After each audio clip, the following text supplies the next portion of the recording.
আমরা একত্রিত হয়েছি। আমরা এই মিছিলে আমরা পুরুষদের অংশগ্রহণ করাইনি, তার একটাই কারণ, আমরা বুঝিয়ে দিতে চাই নারী শক্তি একটা বড় শক্তি, এটা বুঝতে হবে সবাইকে। আজকে আরজি করে যে ঘটনা ঘটেছে তার তীব্র নিন্দা করি আমরা নারী জাতি, আমরা তীব্র নিন্দা করি। আমরা চাই না আগামী দিনে এইরকম কোন রকম দুর্ঘটনা ঘটুক। আমরা হয়তো গোটা দেশ গোটা রাজ্যকে ভালো করতে পারবো না, কিন্তু আমরা আমাদের চামড়াইকে ভালো করতে পারবো। আমরা সচেতন থাকবো, আমরা ঐক্যবদ্ধ থাকবো। যতক্ষণ না আরজি করে ধর্ষণকারী শাস্তি পাচ্ছে, আমরা চামড়াইলের মহিলা বৃন্দরা রাজপথে থাকবো, দল মত নির্বিশেষে।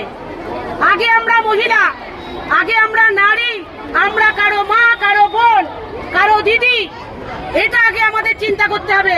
তাই জন্য আজকে আমরা রাজপথে, এতে কোনো রাজনৈতিক রং নেই, আমরা শুধু মহিলা।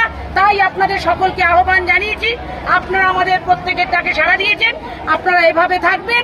আরজি করের দোষী ব্যক্তি যতক্ষণ না শাস্তি পাবে, আমরা কিন্তু এইভাবে আবার পুনরায় রাজপথে নামতে পারি, এই হুঁশিয়ারি দিয়ে গেলাম।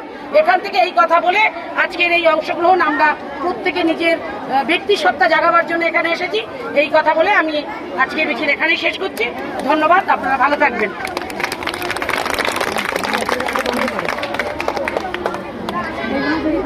বন্ধ করে